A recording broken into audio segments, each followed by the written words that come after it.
Today, there are more than 65 million people, men, women, and children, who have fled their homes due to war, lack of food, or violence. They're migrants, refugees, and internally displaced people. These precious people have endured the worst of humanity. They have seen their family members killed, tortured, and starved to death. They are the victims of atrocities many of us cannot even fathom. We understand this is a complicated issue with no easy answers. But to the Seventh-day Adventist Church and those who volunteer in these situations, this is a call of the Lord to minister, heal, protect, and comfort these suffering ones.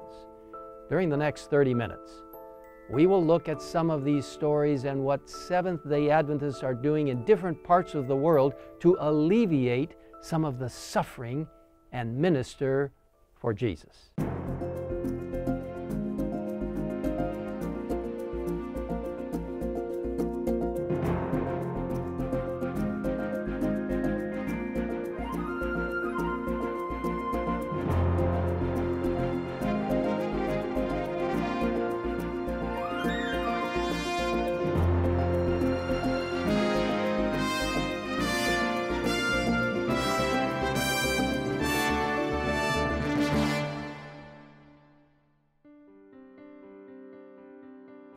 We start with the Rohingya, a group of people fleeing persecution in Myanmar.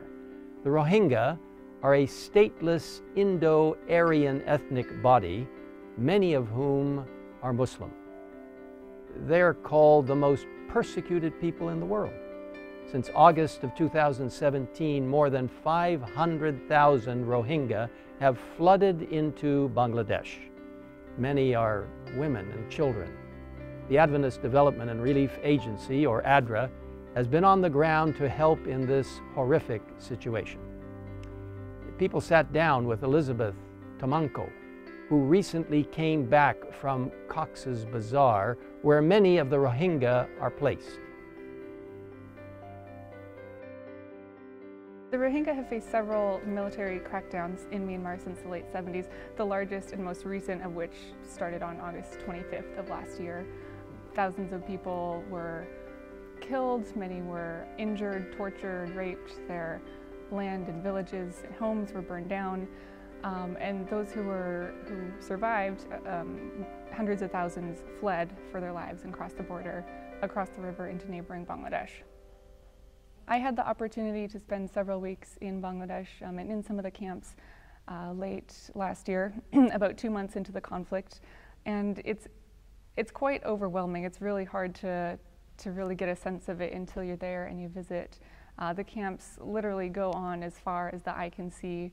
Very congested conditions, very rudimentary makeshift shelters, dirt roads, tons of kids running around, tons of people overall, very crowded conditions.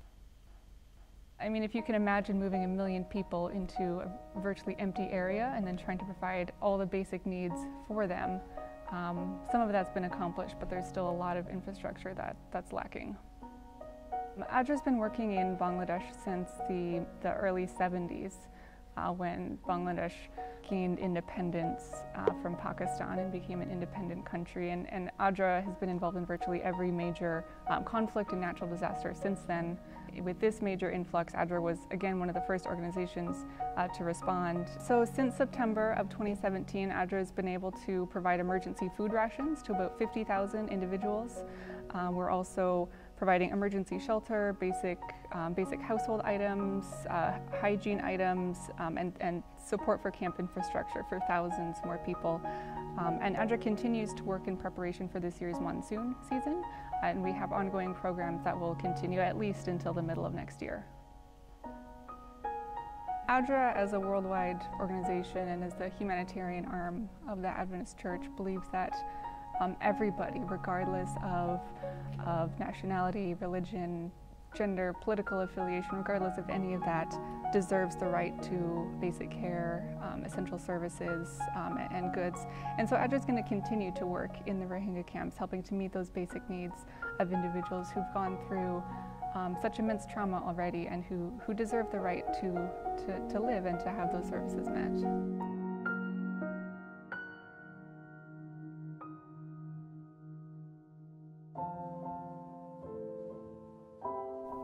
In 2015, ASI Europe started Adventist Help, a mobile medical clinic to respond to the refugee crisis in Lesbos, Greece. During that time, over 1 million people arrived in Europe, fleeing conditions in Syria, Afghanistan, and Libya.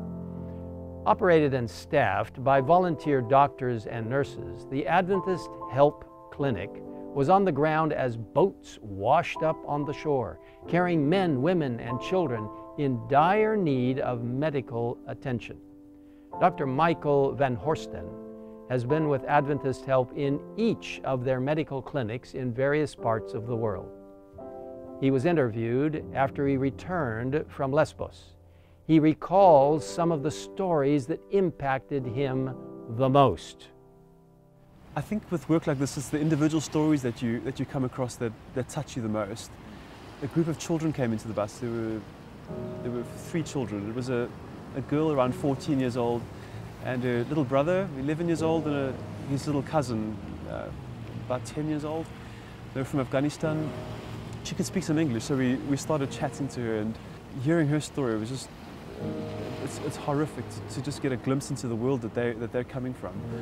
Her father was severely brain damaged. He had been electrocuted multiple times by the Taliban, and they had gone to live with the mother and with the uncle. The uncle was a heroin addict. He was really abusive. They were covered in deep cut cigarette burns. The little boys both had severe perforations in both their eardrums from being hit on the head. And you could see even their interaction was inappropriate. They would laugh about their injuries. They were absolutely shattered children. When the mother heard of the chance to get her children to Europe, to a better life, and to get her kids out of hell, she grabbed it, and they took their whole life savings and paid the smuggler to get the kids out. Unfortunately, she was stopped at the border, and the kids had to make the rest of the journey through on their own. We saw a lot of unaccompanied minors like these children. Frequently, we'd see children coming through without any families. After leaving Lesbos, Adventist Help settled into a refugee camp of 700 people in Oinafyata in Greece. They stayed and worked in Oinafyata for a year and a half until the camp was closed in November 2017.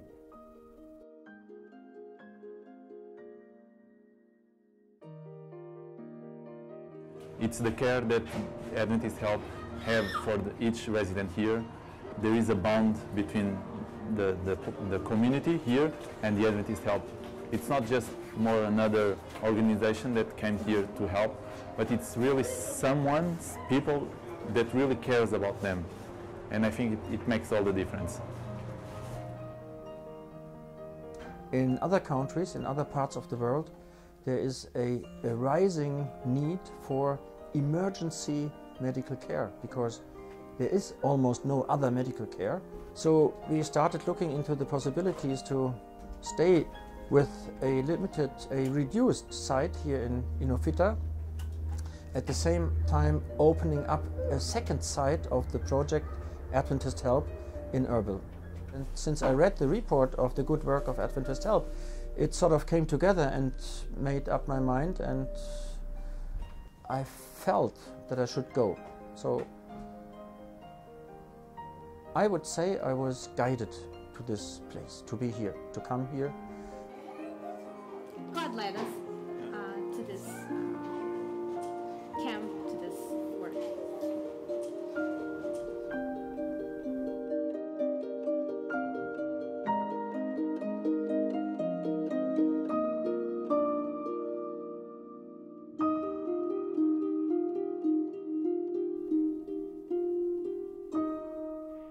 In early 2017, Adventist Help joined forces with the Adventist Development and Relief Agency, ADRA, to start the first ADRA clinic just outside Mosul, Iraq. This emergency hospital and primary health clinic is serving almost 100,000 people. It is also one of the first health interventions in the region. The people in the Hassam Sham U2 camp are internally displaced people, or IDPs, who have escaped ISIS. The clinic, again run by volunteer doctors, nurses, and dentists and other medical personnel, serves hundreds of people each day.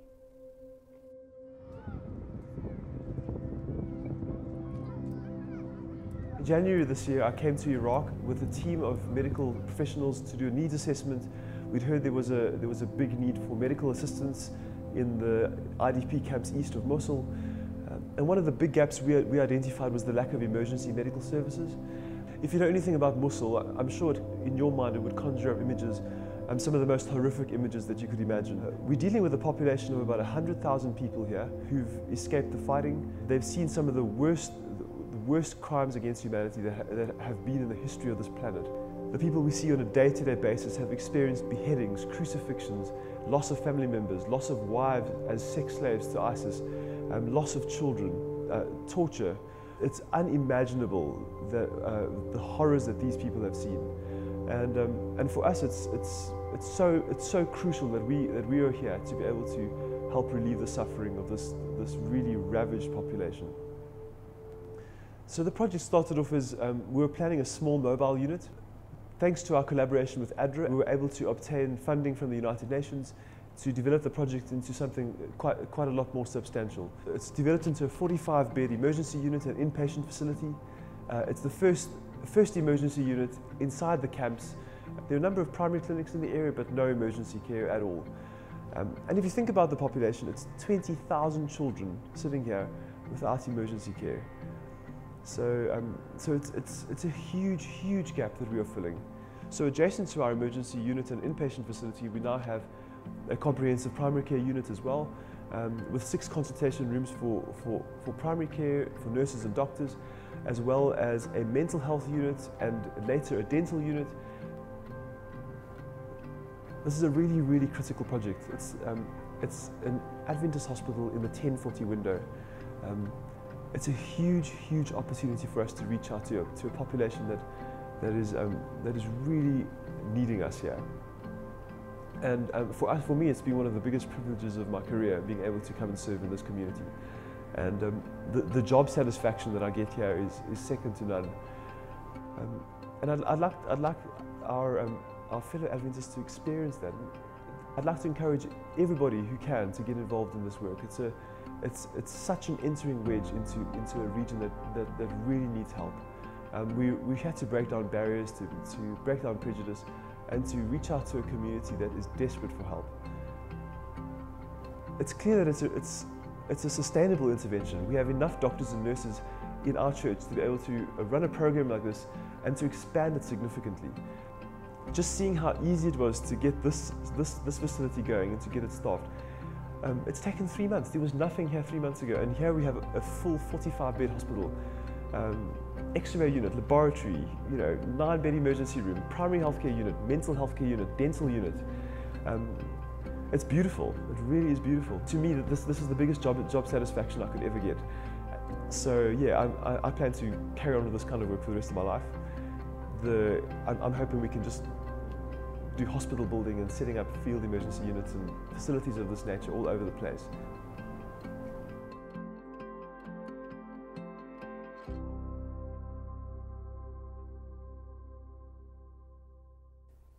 ADRA and Adventist Help recently had a joint assessment visit to Uganda to co-design a project and present to potential donors.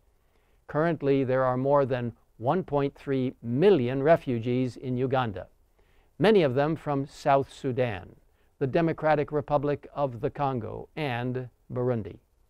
We ask for your prayers as the teams move forward with the plans to help these vulnerable people. Our next stop is Lebanon. There are more than 1 million refugees living in Lebanon, a country of just over 6 million people. The Adventist Church's attached field, the Middle East and North Africa Union, is in the capital city of Beirut. Also in Beirut is the Adventist Learning Center, a school for Syrian refugees run by Alexis herd shires. When Alexis decided she wanted to help the refugees in Lebanon, she visited their homes, ate with them, and listened to their needs. These refugees needed a school and medical care. While Alexis couldn't provide medical care, she could help them with an education. Here is her story.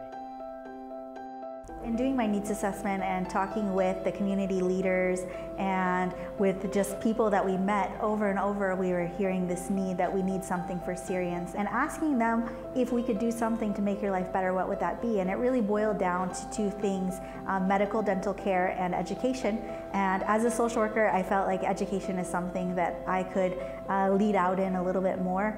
Within 4 months after arriving here in Lebanon, we had the building and it was being repaired, and in July of 2013, we opened the doors.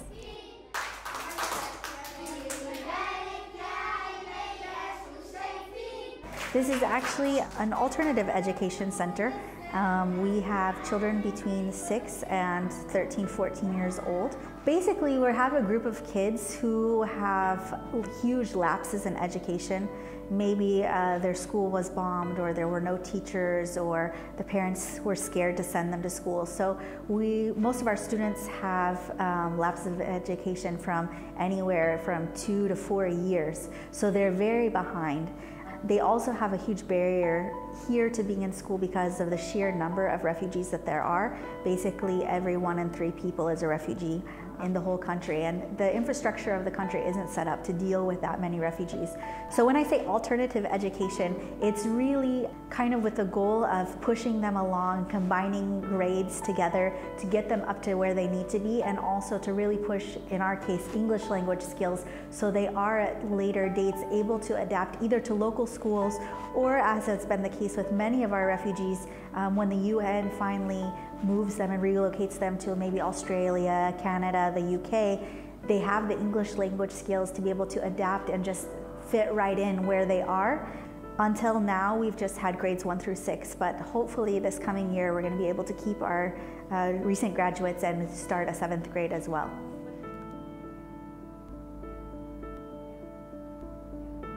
You know, when we started out, they didn't know that we were Christian or even Adventist. They assumed that we came from the UN or from some other NGO. And it was about 6 months in that they started saying, like, you don't behave like any other NGOs that we know. Like, you don't behave like the UN people. What's different about you guys?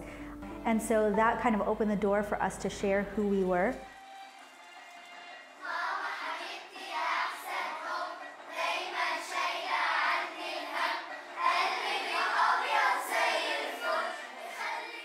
You know, we have in our mind what we think refugees are, what we think people are of a different race or a different religion, but people are people no matter where you are.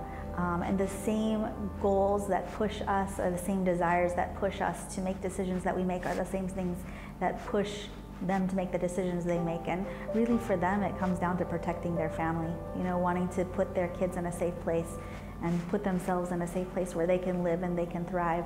And being here and watching families that are like so traumatized by war, so traumatized by living under ISIS, and watching the transformation that love and affection and trust, the difference that it can make in their lives and in their personalities, and watching them just bloom again. I think that's been a really powerful thing for me to watch, and it's something that I wouldn't have had the opportunity to see unless I put myself in regular contact with people in this context. I know for many people that's a scary thing to do, but putting aside race and religion and all these kind of things, people are people. And when you treat them with respect, and when you give them that opportunity, you find things that you never thought that you would find, and you see things that you wouldn't see anywhere else.